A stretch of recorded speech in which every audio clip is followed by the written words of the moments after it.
शंकराचार्य जब जन्म लेते हैं तो भगवान का अवतार होता है। बोले तब तब धर प्रभु विविध शरीरा, हरे कृपा निधि सज्जन पीरा। देखो यह भगवान पूज्य गोस्वामी ने बड़ी सुंदर बात लिखी है। यह ना तो जो लिखी कि दशरथ जी की पीड़ा हरे या जनक जी की पीड़ा हरे या वसुदेव जी की पीड़ा हरे या नंद बाबा की पीड़ा हरे, नहीं बोले। बोले जब जब बोले तब तब धरे प्रभु विविध शरीरा, बोले हरे कृपा निधि सज्जन पीड़ा। जो सज्जन बनता है उसको भगवान पीड़ा देते हैं। बोले राजन परमात्मा का जब बोले प्रघात होता है, भगवान कई रूप में जब अवतार लेते हैं मेरे प्रभु। और बोले आपने एक बात और पूछी है। बोले क्या पूछिए? बोले आपने पांचवी बात पूछी है कि भगवान के अवतार कितने होंगे। कहते हैं राजन सुन लो, भगवान के अवतार तो बोले 24 है। बोले कौन कौन है?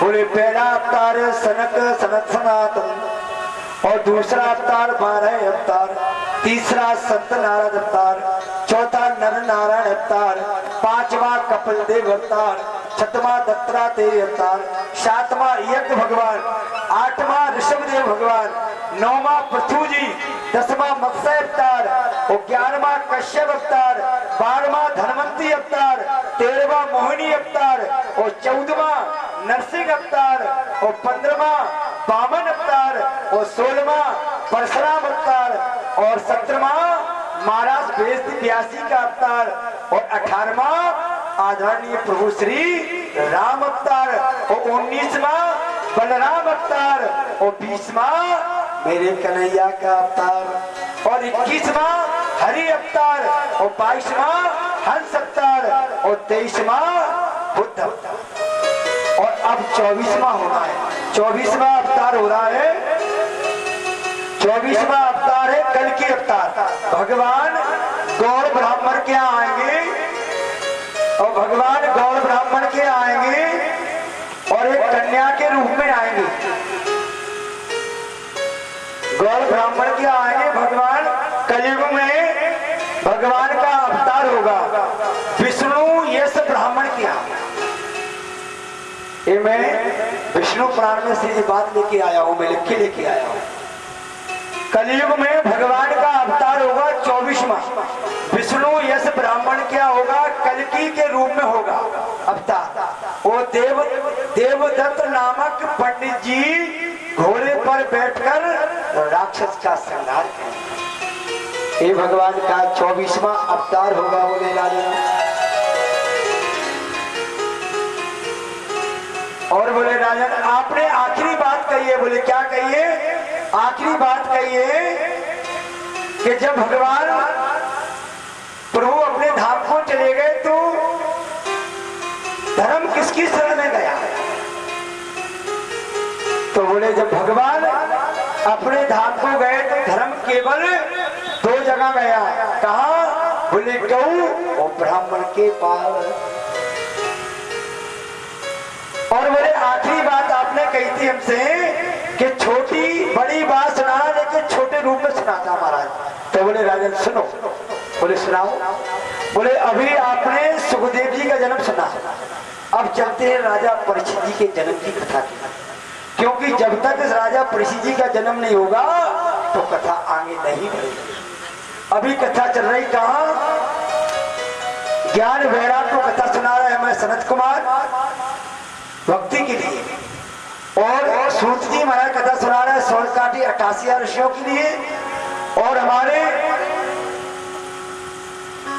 गोकुल जी महाराज कथा सुना रहे हैं अपने भैया धुंधकारी के लिए। चौथी ओर चलते हमारे भूत बावन भगवान शिव कथा सुना रहे हैं मां पार्वती के लिए। और अब कथा आएगी सुखदेव जी कथा सुनाएंगे राजा परीक्षित के लिए। लेकिन कब सुनाएंगे? जब उनका जन्म हो जाएगा।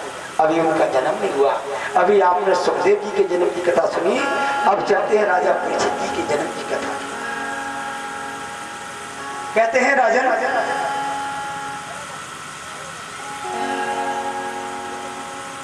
जब कौरव और पांडवों में युद्ध हुआ, सारे कौरव मारे गए, केवल एक बचा। कौन? दुर्योधन। अच्छा, दुर्योधन की भी जंगा भीमदाला ने अपने मुगदर से तोड़ डाली, असमर्थ पड़ा है दुर्योधन। दुर्योधन असमर्थ पड़ा है, एक एक दिन गिर रहा है, कब मैं पांडवों से बदला लूं, कब मैं पांडवों से बदला लूं, कब मैं पांडवों से बदला लूं। इतने में आ गया दुर्योधन का मित्र है, नाम है अश्वत्थामा। अच्छा जी, गुरु द्रोणाचार्य जी का बेटा है अश्वत्थामा, और दुर्योधन का जी मित्र है। आ गया भैया दुर्योधन, ये तुम्हारी दुर्दशा किसने की है? दुर्योधन बोला, भैया हमसे ये मत पूछो कि हमारी दुर्दशा किसने की है, केवल आपसे मैं एक निवेदन कर रहा हूं। बोले क्या? अगर तुम हमसे मित्रता रखते हो, अगर तुम हमसे प्रेम रखते हो, तो केवल एक काम कर दो। बोले क्या? बोले पांचों पांडवों के सिर काट के हमको दे दो। ये दुर्योधन कह रहा है, मैं मान जाऊंगा तुम हमारे बचपन के सच्चे मित्र हो। अश्वत्थामा बोला, मित्र ये तो छोटी सी बात है, अभी मैं गया, अभी मैं पांचों पांडवों के सिर काट के लेके आता हूं। आज रात्रि हो रही है, आज रात्रि है, पूरे हस्तिनापुर सो रहा है, हस्तिनापुर पूरा सो रहा है, पांचों पांडव सो रहे हैं, पांचों पांडवों के बेटे सो रहे हैं, मां द्रौपदी सो रही है, और रखवाली कौन कर रहे हैं? भगवान द्वारकाधीश कृष्ण छड़ी लिए और पहरा दे रहे हैं। ध्यान देना। बोले जाको राखे साइया समार सके ना को, बोले बाल नबा का कर सके जो जग में। अरे जिसकी गोविंद रक्षा कर रहा हो, जिसकी परमात्मा छड़ी लिए रक्षा कर रहा हो, क्या उसको वो मार सकता है? रात के 12 बज रहे हैं, पूरा हस्तिनापुर सो रहा है, भगवान जाग रहे हैं, भगवान पहरा दे रहे हैं, अर्जुन की नींद जाग। अर्जुन बोले, लाला अब आधी रात हो गई है, हम सभी पांडवों ने सो लिया है, लाला एक काम करो, तुम सो जाओ, अब हम पहरा देंगे। अर्जुन कह रहे भगवान से। भगवान बोले, अर्जुन एक बात कहे आपसे। बोले हो कहो। बोले हमारी इच्छा हो रही है कि आज इस स्थान को छोड़ के हम दूसरे स्थान पर शयन करेंगे। ये भगवान की बात है। अर्जुन बोले क्यों लाला? भगवान बोले ऐसा मैंने सुना है कि किसी से हमारी आपकी लड़ाई भई हो या किसी से झगड़ा भय हो, अच्छा झगड़ा होकर निपटो हो, और तुमने किसी को पीट दिया या मार दिया, और आप अगर वहीं खड़े रहे, और अगर वो घर पे गया, वो अपने को 10-25 साथियों को लेके आ गया, तो बोले वो तुम्हारी पिटाई लगाएगा कि नहीं? भाई भगवान को तो सब मालूम है कि अश्वत्थामा आ रहा है तुम्हें मारने के लिए, लेकिन भगवान जी उदाहरण दे रहे हैं किसको? अर्जुन को। बोले अर्जुन अभी एक दिन पहले कौरवों से तुम्हारा युद्ध हुआ और कौरवों को तुमने मारा है, और अभी दुर्योधन बाकी है। कौन? दुर्योधन अगर सेना लेके आ गया और तुम पर चढ़ाई कर दी, जैसे एक काम करते हैं कि इस जगह को छोड़ के दूसरी जगह पर शयन करते हैं। हाँ, पांचों पांडवों को उठा के और भगवान द्वारकाधीश ने दूसरे स्थान पर सुला दिया। अच्छा अब यहाँ कौन सो रहे हैं? यहाँ माँ द्रौपदी सो रही है और पांचों द्रौपदी के बेटे सो रहे हैं।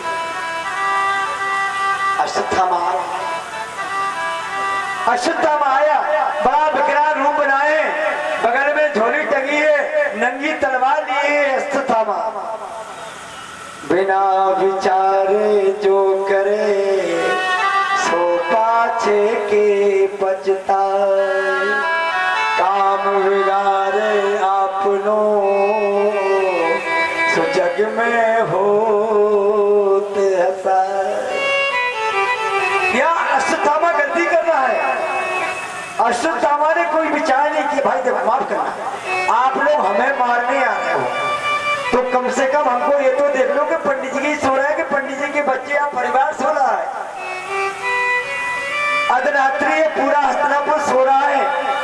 पांचों द्रौपदी के बेटे सो रहे हैं, मैया द्रौपदी सो रही है, कपड़े ढके हैं। और अश्वत्थामा आया और पांचों पांडवों को समझकर पांचों पांडवों के बेटे के सिर काट के वो झोली में डाल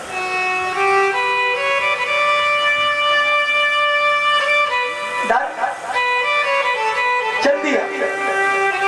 चलते चलते आया दुर्योधन के पास, सवेरा होने वाला है। लो मित्र, अरे लो मित्र, तुमने कहा था कि पांचों पांडवों के सिर लेके आना, लो। और जैसे दुर्योधन ने वो झोली को लिया, बड़ा प्रसन्न हुआ। ये दुर्योधन को श्राप लगी थी कि जब तू मरेगा तो मरते समय तुझे इतनी प्रशंसा होगी, इतनी प्रशंसा होगी कि जीवन में तेरे जीवन में कभी प्रशंसा नहीं हुई। और जब तू प्राण छोड़ेगा तो जितनी प्रशंसा होगी उतना तू कष्ट आएगा, उतना तू दुख मनाएगा जब तेरी मृत्यु होगी। आज दुर्योधन ने झोली को लिया, अभी झोली को खोल के देखा कि झोली में किसके सिर है। बड़ा पसंद। अरे मित्र, मित्र तुम जैसा हो तो तुम जैसा हो हमारे मित्र, तुम्हें आज पांडवों की सिर काट के लिए।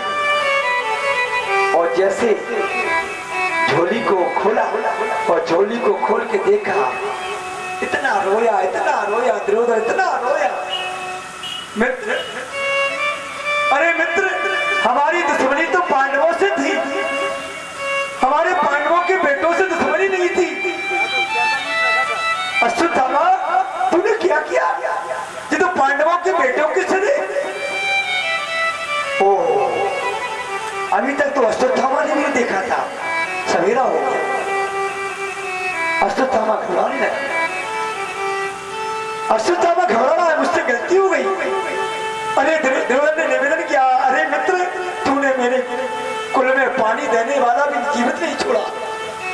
अपना सिर पटक पटक के वो दुर्योधन ने अपने शरीर को छोड़ दिया। इधर चलते हैं, इधर हस्तिनापुर में चलते हैं। हस्तिनापुर में जैसी माँ द्रौपदी जागी, बोलो कौन माँ होगी जिसके 5-5 बेटों के सिर डले हो, खून की धार बह रही है। कुलई की माती माँ द्रौपदी रुदन कर रही, हजारों आप जैसी माताएं आ गई, माँ रो रही है। अरे मेरे बेटों ने किसका क्या बिगाड़ा था, मेरे बेटों ने क्या किया था, अबोध बालक थे, किसने मारा मेरे बेटों को? भीड़ लग गई, हस्तिनापुर के नर नारी आ गए, भीड़ लग गई। पांचों पांडव आ गए, भगवान द्वारकाधीश आ गए। निवेदन किया माँ द्रौपदी ने अपने पांचों पतियों से, स्वामी देखो मेरे बच्चों को मार दिया, किसने मार दिया? अर्जुन बोला, देवी मैं प्रतिज्ञा कर रहा हूं, देवी मैं वचन कर रहा हूं कि तुम्हारे बेटों को जिसने मारा होगा, देवी मैं उसको जीवित नहीं छोड़ूंगा। दौड़ लगा दी अर्जुन ने। और जैसी अर्जुन ने दौड़ लगाई, उधर अश्वत्थामा को पता चल गया अर्जुन मुझे मारने आ रहा है। आगे आगे अश्वत्थामा दौड़ रहा है, पीछे पीछे अर्जुन अश्वत्थामा को पकड़ने के लिए दौड़ रहे हैं। और जैसे अश्वत्थामा के पास आने लगी, अश्वत्थामा ने ब्रह्मशस्त्र को छोड़ दिया। और जैसे ब्रह्मशस्त्र को छोड़ा और अर्जुन चिल्लाने लगे, कहने लगे, कृष्ण कृष्ण महाबाहो भक्तानां भयंकरा। ए गोविंद, लाला हमको बचाओ, लाला हमको बचाओ, लाला हमें अश्वत्थामा का ब्रह्मशस्त्र मार डालेगा। भगवान बोले वहीं से, अरे अर्जुन तुम नहीं जानते हो, कांटे से कांटा निकलता है, लोहा लोहों को काटता है। अर्जुन बोले फालतू बातें निकलो, डायरेक्ट बताओ, हमें समझ नहीं आ रही, इतने में तुम समझाओगे तो मैं तो मार देगी। भगवान बोले, अरे अर्जुन तुम्हें याद नहीं है? बोले क्या? बोले अगर अश्वत्थामा ने ब्रह्मशस्त्र को छोड़ दिया तो तुमको भी तो ब्रह्मशस्त्र चलाना आता है, तुम छोड़ दो। आहा, जब भगवान ने याद कराया, इधर अर्जुन ने अपना ब्रह्म सत्य को छोड़ दिया। दोनों ब्रह्म सत्य से टकराने दोनों शांत हो गए और जाके अर्जुन ने दौड़ लगाकर अश्वत्थामा के केश पकड़ते, केश पकड़ते घसीटते घसीटते घसीटते घसीटते हस्तिनापुर में जब महाद्रौपदी के पांचों बेटों के धड़ पड़े थे वही डाल दिया, वही डाल दिया। देवी बोलो, ये तुम्हारे बेटों को मारने वाला है। देवी तुम्हारे बेटों को 5 बार, तुम्हारे 5 बेटों को मारा है इसने, हम बोले उसको 5 बार मारे। यहाँ बड़ी विचित्र बात है। यहाँ हमारी मैया द्रौपदी दया की स्वरूप दर्शन करें। जिस माँ के 5 बेटे मर गए हो, वो मारने वाला सामने पड़ा हो, बोलो वो माँ जो कह सकती है कि मत मारो मत मारो मत मारो। हमारी माँ द्रौपदी का भाव बदल गया जब अश्वत्थामा को देखा, कहा स्वामी इसको मत मारो मत मारो मत मारो। अर्जुन बोले देवी तुम पागल हो गई क्या? अरे तुम्हारे इसने 5 बेटों को मारा है और तुम कह रही मत मारो मत मारो। हम एक बार नहीं इसको 5 बार मारेंगे। द्रौपदी बोली अर्जुन से स्वामी एक निवेदन करे आपसे। बोले क्या? बोले व्यक्ति तो एक ही बार मरता है, 5 बार थोड़ी मरता है। बात तो सच करे द्रौपदी। भाई तुम अश्वत्थामा को मारोगे तो एक ही बार मर जाएगा, क्या जी 5 बार मरेगा? अब यहाँ 2 मत हो गए। यहाँ 2 मत कैसे हो गए? अर्जुन के वो भीमदादा का एक मत है। भीमदादा बोले देखो अर्जुन, अगर तुमने इसको छोड़ दिया अश्वत्थामा को, हम तो देखो अपनी गदा लाए, अगर एक गदा मारते वो गोविंदा नमो नमः अश्वत्थामा का बन जाएगा। और नकुल सहदेव का एक मत है। अच्छा हस्तिनापुर की भीड़ लगी है, भगवान द्वारकाधीश खड़े हैं। अर्जुन की नजर पड़ी भगवान कन्हैया पर, सो कन्हैया को बुलाया। अच्छा कन्हैया अभी तक क्या नहीं बोले?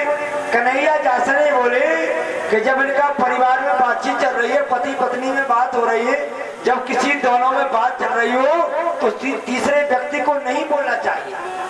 अच्छा जब बोलो, जब वो कहे भैया हमारी पंचायत निपटा दो या हमारी बात का समस्या का समाधान कर दो, तो हम बोलेंगे। तो भगवान ने विचार किया कि अर्जुन कह रहे हैं कि हम इसको मारेंगे और उनकी पत्नी द्रौपदी कह रही मत मारो मत मारो। अच्छा द्रौपदी बात सत्य कह रही, सत्य क्यों कह रही? इसलिए कह रही है सत्य कि अश्वत्थामा कौन है? अश्वत्थामा है गुरु द्रोणाचार्य जी के बेटा। अच्छा गुरु द्रोणाचार्य जी ने 2 धनुष विद्या अपने बेटे को नहीं सिखाई है जितनी धनुष विद्या अर्जुन को सिखाई। माँ द्रौपदी याद करा रही अर्जुन को, स्वामी तो भूल गए जिस गुरु ने ज्ञान अपने बेटे को नहीं दिया वो ज्ञान आपको दिया। गुरु को बेटा गुरु तुल्य होता है। भला हमारे गुरु नहीं है लेकिन गुरु का बेटा है तो वो गुरु है, उसको मत मारो मत मारो। बड़ी विचित्र बात है। अब भगवान उसका न्याय करे। अर्जुन पहुंचे, लाला हमारी समस्या का समाधान करो। भगवान बोले सुनाओ क्या करना है? भगवान बोले हम सुन तो सब बातें रहे। अर्जुन बोले जब लाला तुम तो सब बातें सुना तो बोले क्या नहीं बीच में? बोले हम जैसे नहीं बोले, जब आपकी पति पत्नी में बातचीत चले तो हम क्या को बोले? अर्जुन बोले तो लाला हमारी समस्या का समाधान करो। भगवान बोले बताओ क्या समस्या का समाधान करें? अर्जुन बोले लाला हमारी इच्छा है कि इसको मारेंगे अश्वत्थामा को, क्योंकि इसने हमारे बेटे को मारा है और हमारी पत्नी कह रही द्रौपदी इसको मत मारो मत मारो। बोलो क्या करें? भगवान बोले दोनों बातें सत्य है, दोनों बातें मैं सत्य कह रहा हूं। कैसे? बोले अर्जुन जो माँ द्रौपदी आपकी जो पत्नी कह रही है वो सत्य कह रही है। क्यों? बोले पहली बात तो ये गुरुपुत्र है, अश्वत्थामा का बेटा है, गुरुपुत्र है। और दूसरी बात ये ब्राह्मण का बेटा है। बोले ब्राह्मण के बालक को तो कभी मारा नहीं जाता है। बोले पूजिए विप्र, भगवान प्रणाम दे रहे हैं अर्जुन। बोले पूजिए विप्र सकल गुणहीना, और शूद्र न गुणगण वेद प्रवीणा। अर्जुन, ब्राह्मण कैसा भी हो तो पूजनीय है, ब्राह्मण को मारा नहीं जाता है। और जो 5-5 बेटों का हत्यारा हो उसको कभी छोड़ा नहीं जाता है। जय हो प्रभु। अर्जुन बोले वास्तव में प्रभु आप जैसे न्यायाधीश 2-4 बन जाए तो बढ़िया न्याय चलेगा। भगवान बोले काय हमने जावे क्या बड़ी बात कह दी। अर्जुन बोले प्रभु दोनों बातें तुमने कह दी। बोले क्या कह रही दोनों बातें। बोले दोनों बातें आपने जो कह दी कि ये गुरुपुत्र ब्राह्मण का बेटा है तो इसको मत मारो मत मारो, पूजनीय। और आपने दूसरी बात जो कह दी कि जो 5-5 बेटों का हत्यारा हो उसको कभी छोड़ो नहीं। तो ये दोनों, ये ब्राह्मण भी पुत्र है और जो 5-5 बेटों का हत्यारा भी है। क्या करेंगे भगवान बोले उपाय बता रहे हैं। बोले क्या। बोले ब्राह्मण को मारा नहीं जाता है, ब्राह्मण में ना लाठी ना बंदूक नहीं दी जाती है। निवेदन कर रहा हूं मैं ब्राह्मणों से, ब्राह्मण का अपमान हो जाए समझ लो वो मर गया। ब्राह्मण में लाठी बंदूक नहीं दी जाती है। आज हम ब्राह्मणों का केवल सम्मान सर्वोपरि है। जिस दिन मेरा सम्मान चला जाए भला हम जीवित रहेंगे लेकिन भूत बन के रहेंगे, हमारा सब कुछ तो सम्मान है। सम्मान सर्वोपरि होता है ब्राह्मण का। अच्छा, ब्राह्मण का भी कर्तव्य कि सम्मान कायम रखे। अब ब्राह्मण आजकल अब क्या करें। अब बताओ, हम तुम्हारे संगे ताश खेले, आपके संगे मदरा पान करें, आपके संगे जुआ खेले, पर बोलो आप हमारी पूजा करो क्या। बताओ करोगे क्या पूजा। पहले हम लोगों को भी सुधरना चाहिए। कहा अर्जुन ए ब्राह्मण है इसको मारो मत। बोले इसका अपमान कर दो। बोले मर तो जाएगा 1 सेकंड में। बोले मरने के बाद ये भूल जाएगा, लेकिन जब इसका अपमान होगा तो इसको जीवन भर जब तक ये जिएगा जब तक इसको याद रहेगी कि हस्तिनापुर में पांडवों ने हमारा अपमान किया था। इसका अपमान कर दो। बोले क्या। बोले इसके मस्तक में है मणि, अश्वत्थामा की मस्तक में मणि थी। बोले इसके मस्तक में से मणि निकाल दो, आधी दाढ़ी बना दो, आधे बाल बना दो और काला मुंह कर दो और समाज में धक्का दे दो, मर गया। देखो कितना सुंदर उपाय हमारे भगवान ने अर्जुन को बता दिया। आज अर्जुन ने यही किया दुर्योधन के साथ में, अश्वत्थामा के साथ में। मस्तक में से मणि निकाली, आधी दाढ़ी बनवा दी, आधे बाल बनवा दे और काला मुंह कर दिया और धक्का दे दिया। अपमान हो गया। आहा, अपमान से बड़ा कोई अपमान नहीं है, सम्मान से बड़ा कोई सम्मान नहीं है। हमको तुम मार दोगे तो तुम भूल जाएंगे, और लेकिन जीवित अगर तुम हमारा अपमान कर दोगे जब तक हम जिएंगे जब तक हमको याद रहेगा कि मेरा वहां अपमान हुआ।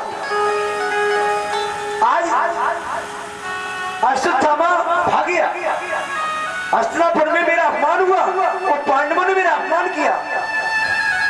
रे मन धागा प्रेम का जो कलावा है ना, ये कलावा जब उन हाथ में बांधती है जो गांठ रहती है तो जीवन भर जो गांठ आस्ती है। अश्वत्थामा को एक दिन करना है अश्वत्थामा कि मेरा आज हस्तिनापुर में अपमान किया पांडवों ने, लेकिन मैं बदला लूंगा। लेकिन बदला कैसे ले। इसको याद आया कि जब कौरव पांडवों को जब युद्ध हुआ था तो महाराज अभिमन्यु मारे गए। देखो इसकी सोच कहां पहुंची, कथा ध्यान से सुनना। इसकी सोच पहुंची अश्वत्थामा की कि जब जब युद्ध चल रहा था तो महाराज अभिमन्यु मारे गए थे। अभिमन्यु की पत्नी का नाम है उत्तरा, और उत्तरा के गर्भ में है बालक। एक काम करो उस बालक को नष्ट कर दो, पांडवों का वंश नहीं चलेगा।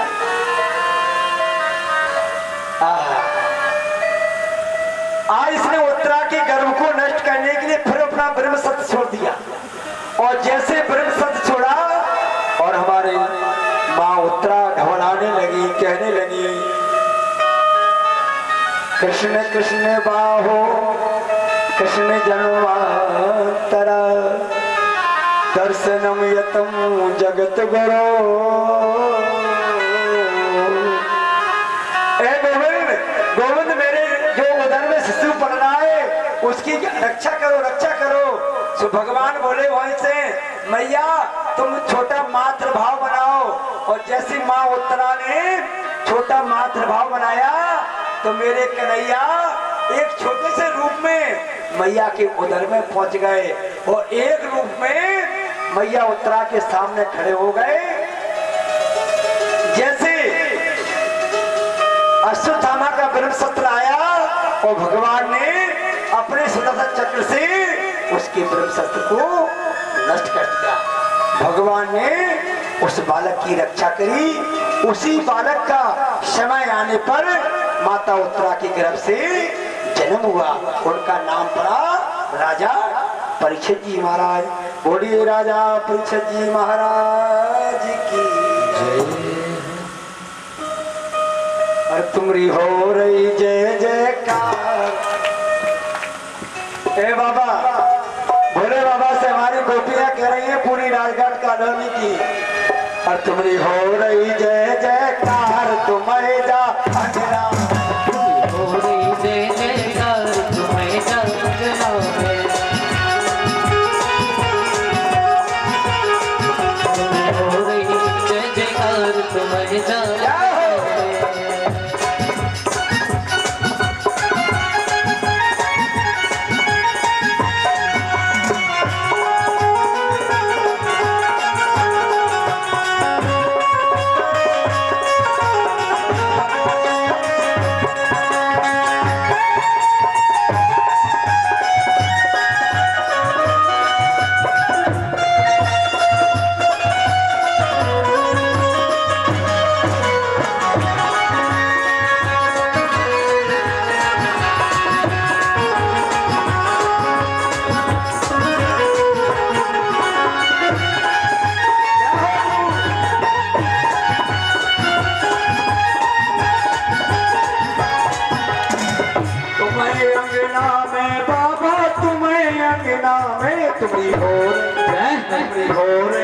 तुम्हारी हो रही जय जयकार, तुम्हें जा अंजना। बोलती हो रही जय जयकार, तुम्हें जा अंजना में।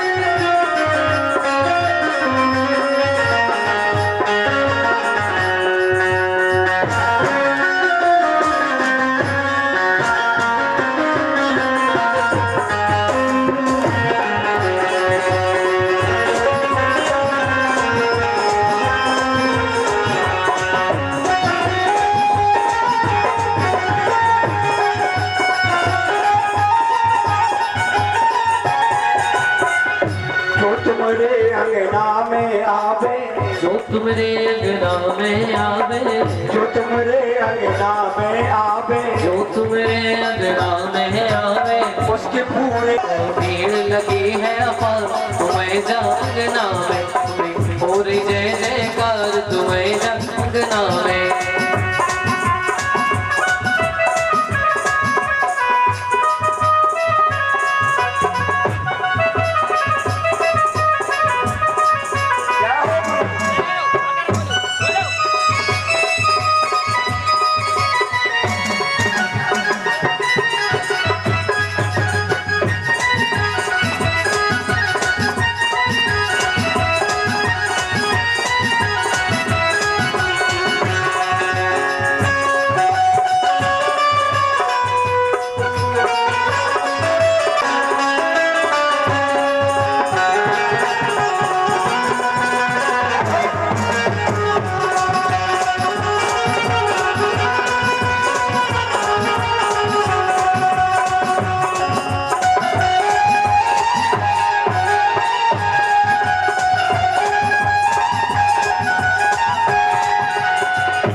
हो रही जय जयकार तुम्हें जा अंगना में तुम्हें हो रही जय जयकार तुम्हें जा अंगना में हो अंगना में हाँ अंगना में अंगना में हाँ अंगना में तुम्हें हो रही जय जयकार तुम्हें जा अंगना में तुम्हें हो रही जय जयकार तुम्हें जा अंगना में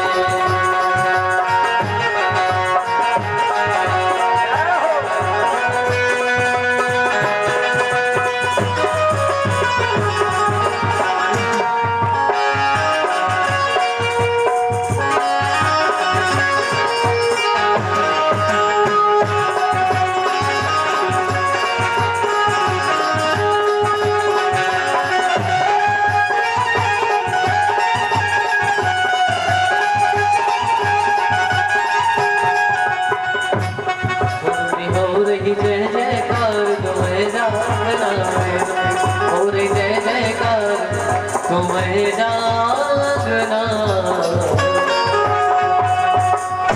बोलिए शंकर भगवान की जय। जय जय श्री राधे श्याम। दूसरे महात्मा जी बोले एक काम कर दो, महामृत्युंजय को जाप पे ठाड़ दो तो इनकी मुक्ति हो जाएगी।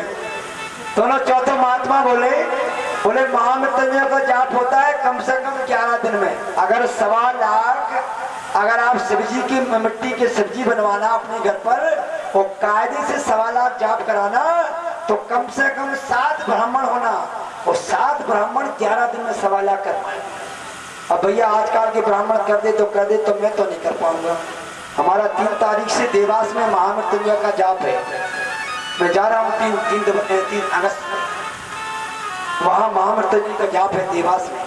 हम 5-7 पंडित को लेके जा रहे हैं और 1.25 लाख ही होगा। कायदे से होगा क्योंकि महामृत्युंजय मंत्र की जाप की माला केवल 1 घंटा में 5 और 6 हो पाती है कायदे से। और भैया आजकल के पंडित 11-12 कर ले तो बढ़िया ठीक है। तो कायदे से अगर 1.25 लाख कराओगे आप लोग और शिवजी का बनवाओ मिट्टी के तो क्या बात है। हमारे कालों के महाकाल शिव कहते हैं कि एक बार अगर जीव के सामने काल का महाकाल भी आ जाए और काल भी लेने आ जाए तो मेरा महान काल कहता है कि जीव को मैं मरने नहीं दूंगा, केवल मेरे महामृत्युंजय का जाप करा दूंगा। लेकिन बात चल रही 7 दिन की, ना तो 11 दिन की बात चल रही, ना 9 दिन की बात चल रही, ना 1 महीना की बात चल रही। इतनी विद्वान महात्मा। अच्छा पाराशर जी बैठी, वेद व्यास जी बैठी। अच्छा सुखदेव जी के पिता का नाम है वेद और वेद व्यास जी के पिता का नाम है पाराशर जी। दादा परदादा बैठे हो उस सभा में। राजा परसी जी का 7 दिन में मुक्ति को उपाय नहीं बता रहे। अच्छा मार्कंडेय ऋषि तो ऐसे आज भी भोले बाबा के वरदानी है। बड़ी सुंदर कथा है मार्कंडेय ऋषि की। मार्कंडेय ऋषि के पिता ने वरदान मांगा बाबा से, बाबा हमारे यहाँ संतान नहीं। बाबा बोले संतान तो हो जाएगी लेकिन संतान 2 प्रकार की होगी। निवेदन किया मार्कंडेय ऋषि के पूज्य पिताजी ने, बाबा कैसी होगी 2 प्रकार की? बोले ऐसी होगी कि अगर 5 साल का बच्चा चाहिए तो वो आज्ञाकारी होगा, संस्कारी होगा, अच्छा होगा। और अगर आजीवन जीने वाला चाहिए तो दुराचारी होगा, पापाचारी होगा। बोले तुम्हारी क्या इच्छा है? दोनों माता पिता ने निवेदन किया प्रभु हमें तो केवल 5 साल वाला चाहिए। कथा बहुत बड़ी है, छोटे से रूप में समझाता हूँ। दोनों माता पिता ने निवेदन किया कि हमें तो 5 साल वाला चाहिए। बोले बाबा बोले ध्यान देना हमारी बात खाली नहीं जाएगी। वो 5 साल से 1 दिन भी नहीं जिएगा, मर जाएगा, हमें मंजूर है। दोनों माता पिता ने कहा हमें मंजूर है। बालक का जन्म हुआ, समय निकलते धीरे धीरे 5 साल पूरे होगा, 3 दिन बचे। अच्छा ये बात मार्कंडेय ऋषि को पता नहीं है कि हमारे जीवन में क्या है, केवल दोनों माता पिताओं को पता है। 3 दिन बचे मार्कंडेय ऋषि महाराज के, 3 दिन बचे जाने के। कौन माता पिता को नींद आएगी कि हमारा बेटा जाने वाला है? मालूम है कि बाबा का वरदान कभी खाली नहीं जाता है। मार्कंडेय ऋषि के यहाँ देखो संतों का आगमन हुआ, और जैसे संतों का आगमन हुआ और प्रणाम करवाया बच्चे से, बोले बेटा प्रणाम करो।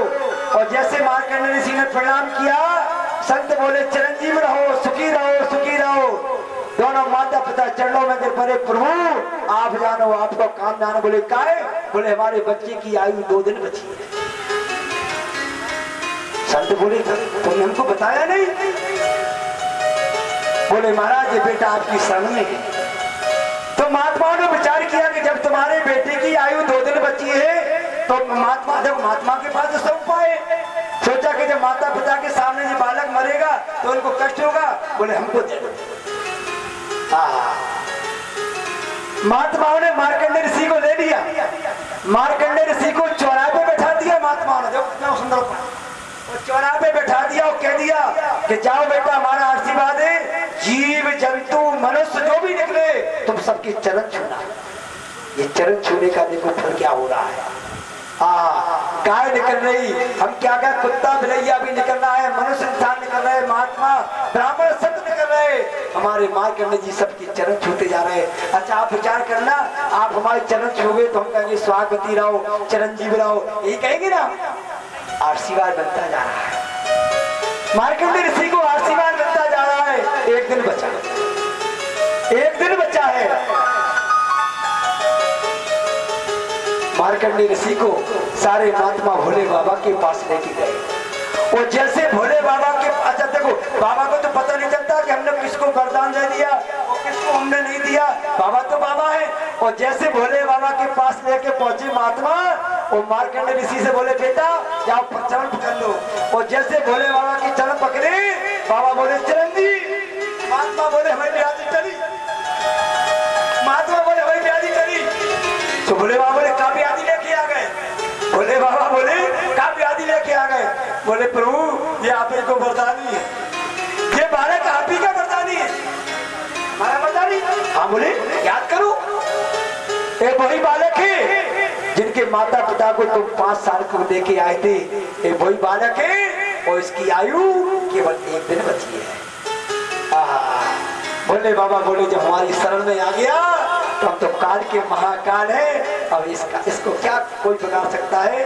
आज वही मार्कंडेय ऋषि चिरंजीव हो, आज वही मार्कंडेय ऋषि इस सभा में बैठे हैं, लेकिन उपाय नहीं होता। आज देखो बड़ी उल्टी गंगा बह रही, आज कुआं आ रहा है प्यासे के पास, जबकि प्यासा जाता है कुआं के पास। अभी जैसे हमको प्यास लग रही थी तो हमने अपने भक्तों से कहा थोड़ा हमको जलपान गिराओ, तो उन्हें पिला दिया। अच्छा कुआं कहीं आता है क्या प्यासे के पास? नहीं आता है, प्यासा जाता है कुआं के पास। अपने यहाँ हेडपंप लगाओ या नल लगाओ या कोई कुआं बावरी हो तो अपन जाते हैं पानी पीते हैं। आज देखो उल्टी गंगा बह रही है, आज कुआं आ रहा है प्यासे के पास। अच्छा कुआं कौन है और प्यासा कौन है? कुआं है हमारे राजा परीक्षित जी, नहीं कुआं है हमारे सुखदेव जी महाराज, और हमारे प्यासे कौन है? राजा परीक्षित। समाधि छूटी, सुखदेव जी महाराज की समाधि जागी कि राजा परीक्षित जी को श्राप लग गई। चलो चल दिए, और क्या कह रहे हैं? तत्र भगत भगवान व्यास पुत्रो। सुखदेव जी वर्णन कर रहे हैं कि आज यहाँ राजा परीक्षित जी क्या बोले कौन आ रहे हैं? सुखदेव नहीं आ रहे, बोले तो बोले तत्र भगत भगवान व्यास पुत्रो यदत्तम काम तम मानवो। तत्र भगत भगवान व्यास, यानी भगवान के रूप में वो व्यास नंदन सुखदेव जी आ रहे हैं। सुखदेव जी की उम्र कितनी है? 16 वर्ष। सुखदेव जी महाराज की आयु कितनी है? 16 वर्ष। और सुखदेव जी महाराज का त्याग देखो, सुखदेव जी महाराज का बड़ा पीछे तो त्याग है, कोई शरीर पर वस्त्र नहीं है, केवल पत्तों के जो केला होते हैं, पत्तों के केलों की लगोटी लगी है। जिस नगर से निकल जाए उस नगर के बच्चे कहते हैं नागा बाबा आ रहा है, नागा बाबा आ रहा है, भीड़ लग जाती है। लेकिन किसी से नहीं बोल रहे। हमारे सुखदेव जी महाराज काऊ से नहीं बोल रहे। भीड़ लग गई, हजारों बच्चे आजू बाजू में दौड़ रहे हैं, हजारों बच्चे आजू बाजू में दौड़ रहे हैं। नागा बाबा जा रहा है, देखो भैया नागा बाबा जा रहा है। सुखदेव जी काऊ से नहीं बोल रहे। जल्दी जिस बीच सभा लगी है, हजारों संत बैठे हैं, उनके पिता वेद व्यास जी बैठे हैं, उनके परदादा पाराशर जी बैठे हैं, वशिष्ठ जी बैठे हैं, अत्रि बैठे हैं, मार्कंडेय ऋषि बैठे हैं, जमदग्नि बैठे हैं, दुर्वासा ऋषि बैठे हैं, इतनी उम्र वाले विद्वान संत बैठे हैं उस सभा में। और सुखदेव जी का आगमन हुआ। सभी महात्मा खड़े हो गए, सभी महात्मा खड़े हो गए। और महात्मा खड़े हुए तो राजा परीक्षित जी भी खड़े हो गए। और राजा परीक्षित ने देखा कि महात्मा वो इनको देख के खड़े हो गए, कोई दिव्य मूर्ति आ रही है। महात्मा बोले बगल में धीरे से, बोले पूजन मुझे मत करना, न तो आरती मारती के चक्कर में पड़ जाओ या पूजन के चक्कर में पड़ जाओ। बोले काहे? बोले इनकी विशेषताएं ये सुखदेव जी, और सुखदेव जी की 2 विशेषता बड़ी करनी है। बोले क्या? बोले पहली विशेषता इनकी जो है, ये काऊ से अपनी प्रशंसा नहीं सुनते हैं। तुमने अगर इनकी प्रशंसा करी तो वे उठ के चल दिए। और दूसरी विशेषता जो है कि ये 5 घर जाते हैं, और 5 घर में जिसने जो कुछ दे दिया तो ले लिया, और छठे में घर किसी के यहाँ जाती नहीं। तो महात्मा बोले राजा परीक्षित जी से कि तुम अगर आरती के चक्कर में पड़ जाओ, पूजन के चक्कर में पड़ जाओ, और तुमने इनका बंधन और सत्कार किया तो ये चल दे। तुम तो केवल एक ही बात करना, प्रणाम करना, और प्रणाम करके केवल एक ही बात करना कि महाराज जल्दी मरने वाले की मुक्ति का उपाय क्या है, वो भी 7 दिन। जैसे सुखदेव भगवान राजा परीक्षित जी के समीप आए तो साष्टांग प्रणाम किया, और जैसे साष्टांग प्रणाम किया हमारे राजा परीक्षित जी ने, और निवेदन किया प्रभु 7 दिन में जल्दी मरने वाले के लिए कोई मुक्ति का उपाय है क्या? इतनी बात कही, इतने में तो सुखदेव जी बैठ गए। राजन राजन तुमने बहुत अच्छी बात कही। राजन 7 दिन तो तुमने बहुत मांगे। अब इतने संत बैठे थे, सारे संत अचंभे में पड़ गए। सारे संत आपस में चर्चा कर रहे हैं, कहा साहब अपन ने तो कोई समाधान नहीं निकाल पाया। और देखो ये सुखदेव नंदन है, पाराशर नंदन, और देखो 16 वर्ष का बालक क्या कह रहा है। राजन 7 दिन तो तुमने बहुत मांगे। अरे राजा खट्टुबान की तो हमने एक ही मुहूर्त में मुक्ति कर दी थी रामचरितमानस में। अच्छा विचार करना, हम और आप जब बीमार हो जाते हैं तो डॉक्टर के पास जाते हैं। अच्छा डॉक्टर के पास जब जाते हैं तो डॉक्टर अपना हाथ पकड़ता है। अच्छा डॉक्टर को मालूम है कि पंडित जी को कितना बुखार है। अच्छा डॉक्टर हाथ पकड़ते ही और नाड़ी पकड़ते ही वो कहते अरे महाराज जी आप दुखी में तो अभी आपको हम एक इंजेक्शन लगाते हैं, एक हम गोली देते हैं, आपको आराम मिल जाएगा। तो हमको तसल्ली मिल जाएगी, हमको तसल्ली मिल जाएगी। जबकि उस डॉक्टर को मालूम है कि महाराज जी को कितना बुखार है। अच्छा कोई डॉक्टर कहे महाराज जी आपको तो बहुत करोड़ बुखार है, झांसी से डॉक्टर बुलाना पड़ेगा, हो सकता है ग्वालियर में रेफर करना पड़ेगा, आपको 2 लाख रुपये जमा करना पड़ेगा। हम बीमार ना होंगे तो बीमार हो, अगर हम बीमार ना होंगे तो बीमार हो जाए। सुखदेव जी महाराज ने बहुत बड़ी अच्छी बात कही। बोले राजन तुमने 7 दिन तो बहुत मांगे, हम तुम्हारी मुक्ति केवल 1 मुहूर्त में कर देंगे। सुनो राजा, अब यहाँ से सुखदेव जी राजा परीक्षित जी को कथा सुनाएंगे। अभी तक कथा कहाँ चल रही थी? भोले बाबा पार्वती को सुना रहे थे, सनत कुमार नारद जी को सुना रहे थे, भक्ति ज्ञान को सुना रहे थे, गोकर्ण जी धंधुकारी को सुना रहे थे, और सूत जी महाराज सोन काठी 88 ऋषियों को सुना रहे थे। अब यहाँ से कथा सुखदेव जी महाराज राजा परीक्षित जी को सुनाएंगे। एक प्रश्न करेंगे, उसका उत्तर हमारे सुखदेव भगवान देंगे। राजन सुनो। राजन सतयुग में मनुष्य की उम्र होती थी 1 लाख वर्ष। कथा ध्यान से सुनना। सतयुग में मनुष्य की आयु कितनी होती थी? 1 लाख वर्ष। सुखदेव जी बोलते। और सतयुग के बाद लगा त्रेता युग। तो त्रेता युग में मनुष्य की उम्र कितनी बची? राजन 10,000 वर्ष। भाई 1 लाख में से एक शून्य उठा दो तो 10,000 बचेगा।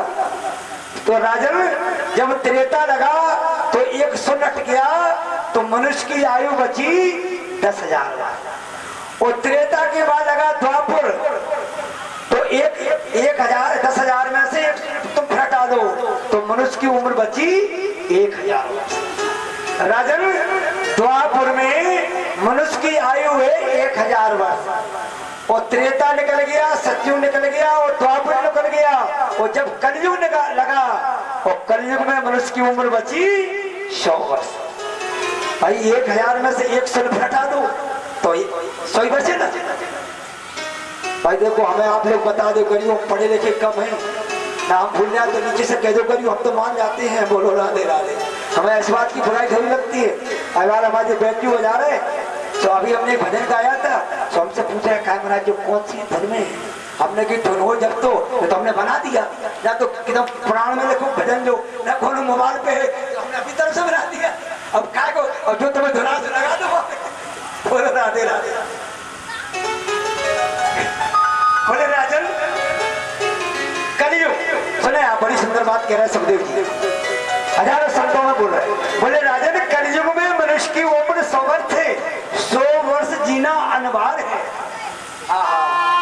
धन्य आप हमें 2-4 मूर्ति दिखा रही हैं जी।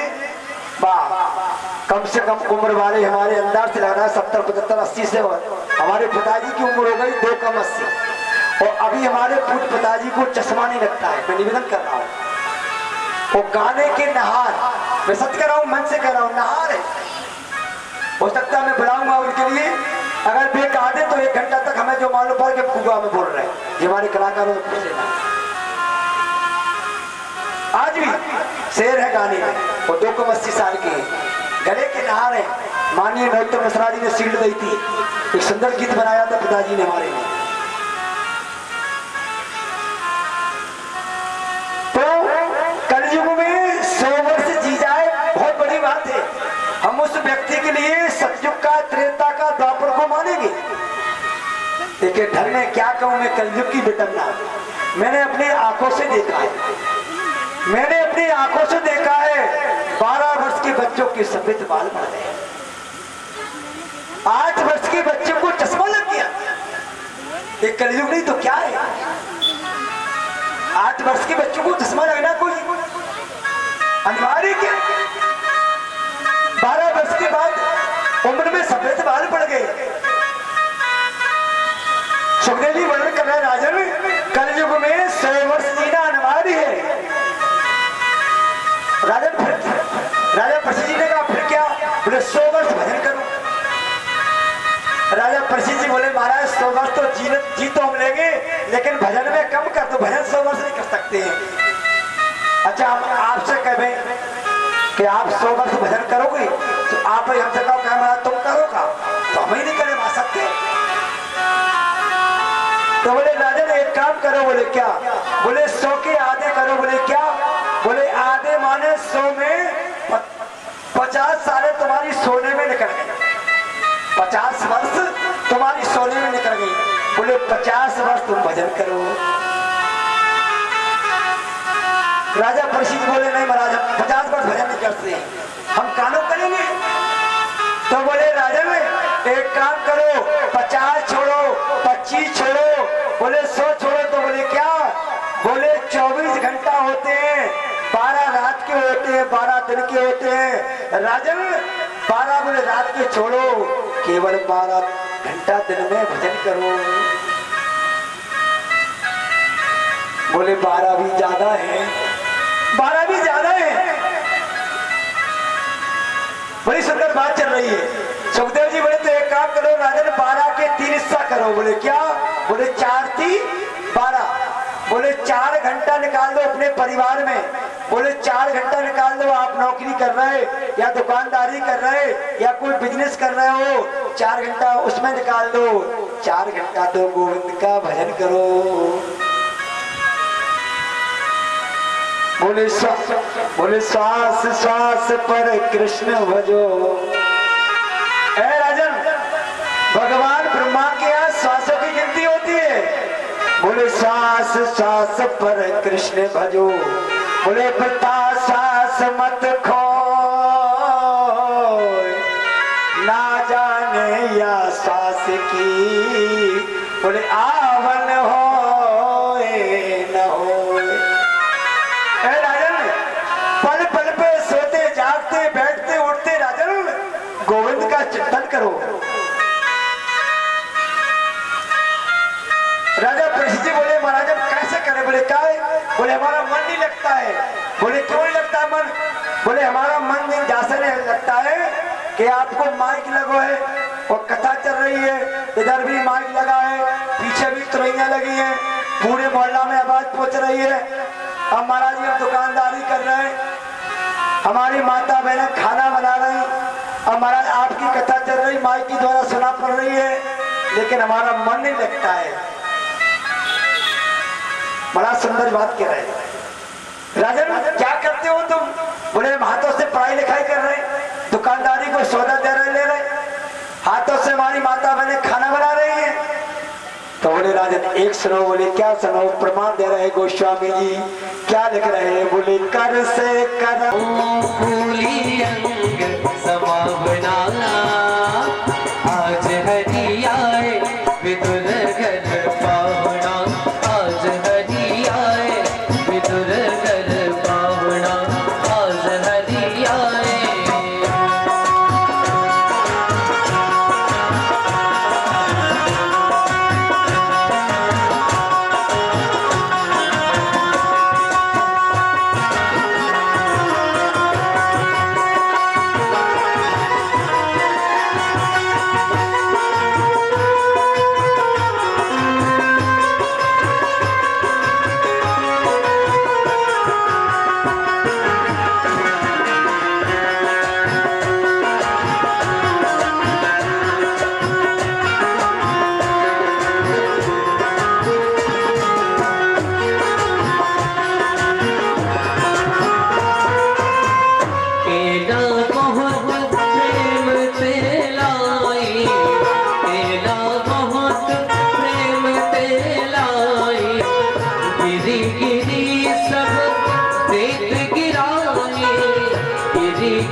लागे बहुत सुहावना, आज हरि आए विदुर घर पावना, आज हरि आए विदुर घर पावना, आज हरि आए।